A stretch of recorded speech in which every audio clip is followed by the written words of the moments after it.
everyone, I hope that you're doing well. Welcome to Paint with Mary, and today I'm going to do a tutorial for beginner digital artists. For my paintings, I usually start with grayscale. I usually put the background in gray and try to color everything in gray as well. But I try to have different shade of gray on the items that I have drawn different from the background, usually either darker or lighter. Usually when I paint the gray on the objects, I usually try to have multiple layers with their names on it. For example, here I have the girl, the desk, and the window in the background, and the cat. So for the actual body, the girl's body, I actually have a layer that I'm painting in gray, and I name it body, and then I go to other layers like the hair, the clothes, the blanket, and the mattress. Having different layers help because you usually want to go and repaint, or maybe you made a mistake somewhere, or you want to, for the body, if you want to have it color underneath the clothes as well a little bit to give you a bigger range of being able to draw on it. It'll help you to do that without going over the clothes. After I've done all the gray coloring on my objects, I usually make a new layer and put the gray that I have on the objects down, and then pick one lighter gray and one darker gray to be able to create the shadows and the lights. To make the highlights and shadows, I usually make a new layer and put it on clipping mask. With that, I can draw in it and make sure that it doesn't go outside of the colored zone. And I use a soft round brush, and I usually bring the hardness really down. With that, I can actually make sure that it blends well, and it's easier for me to get the gradients between them to go over them with the color picker. And I usually play around with the opacity of the brush setting because it actually helps to blend it better. After I'm done with defining the shadows and the highlights, I go and make a new layer and also put it on clip mask. And then I usually go and pick a color, like maybe the skin color, and I usually either put it on soft light, overlay, or multiply. You can also play with the blend mode, see which one is better suited for your piece. By making a new layer for the skin color, it's actually better because when you want to go and change the color, you don't have to worry about the lights and shadows or anything else, or making it go maybe over the line or outside or whatever. It's much easier to control it like that. So as you can see, when I'm doing the clothes, the shadow, when I'm making the shadows for the clothes, it doesn't go over the body because it has another layer for itself, and it has a clip mask for itself, so it doesn't interfere with the other layers. For making the shadows and the highlights of the blanket, you actually need to study a blanket by itself, making it crumble and put it right in front of you. Maybe take a picture or go on Google and actually search for them. I don't know. When you do that, you actually see the crumbles and everything, and how the shadows are formed, how the lights are formed. It actually makes it much easier to make a semi-realistic cartoonic effect for the blanket. For the cat, I wasn't really using the picture of a cat, I was using the picture of a cheetah, so forgive me if the proportion isn't really correct. But if you want to make a realistic style of anything, you need to have a proper reference. For me, I just found a picture of sketching of panthers and lionesses and leopards and every feline that I could find on Pinterest that was actually sketched and cartoonish, and I used that as a reference for mine. And as for the fur, I actually have 4 brushes installed into my Photoshop, so I use those. I usually play with the distance of the brush strokes so I can make it a bit more realistic for the fur. And I also play with the opacity, and I use the 3 colors that I chose for the light, mid-tone, and the shadow to make it more realistic when the light is hitting the shadows. And also I sometimes use the shadows to go into the middle of the lights to give it a bit more layering.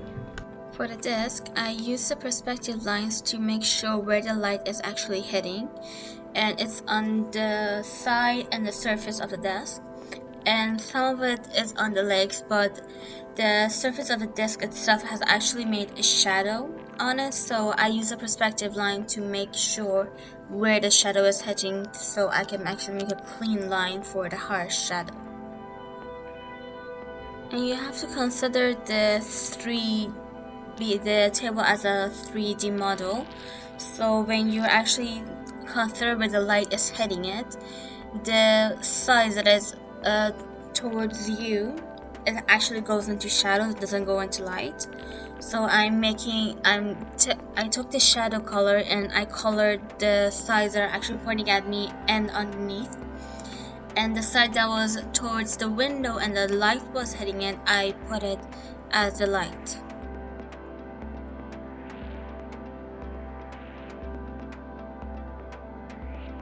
For the wall and the floor, I actually went to the blending option.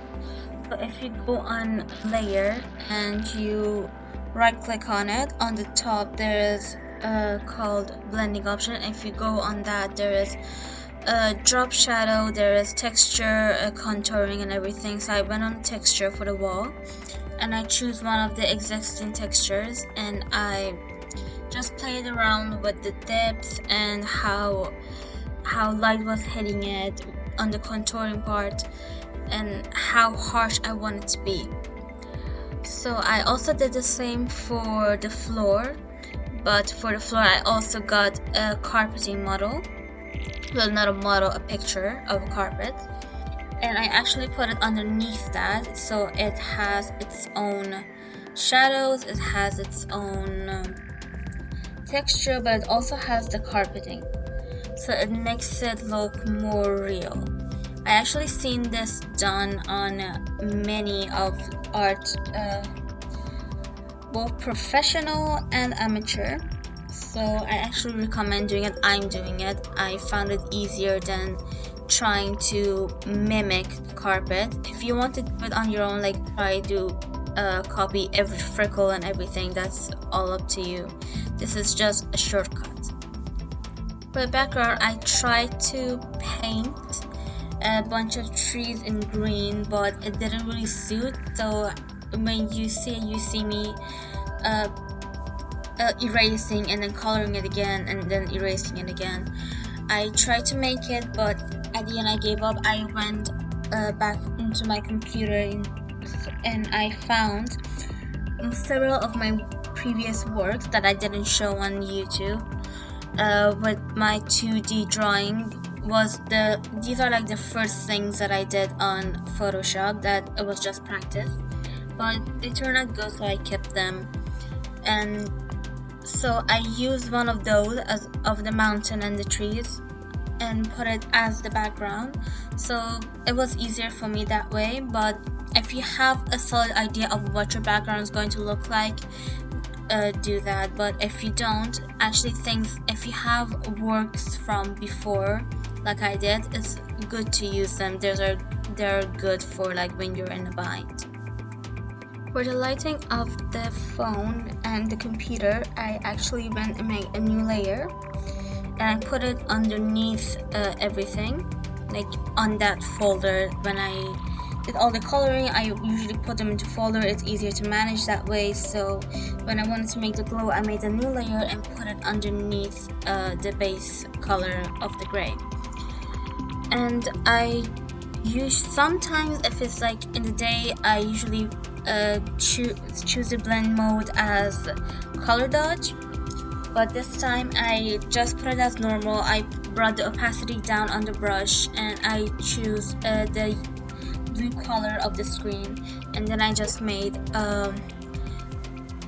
the glow of the phone, but I also erased it a bit on the side of the mattress because the glow doesn't actually go there. So, but it's on the hair, it's on the face a little bit, and also for the computer I made the same thing.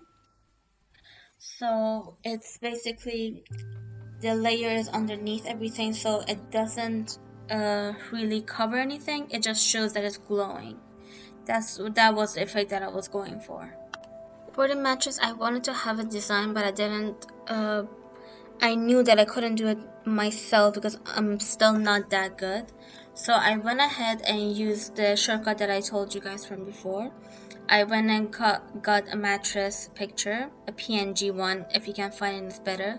And I put it underneath it, and I put it as either multiply or soft light. Those are the best blending option in my opinion. You can play with the blending option, see which one is better for you. And I put it underneath and I matched it, and it actually looked good. So I kept it that way.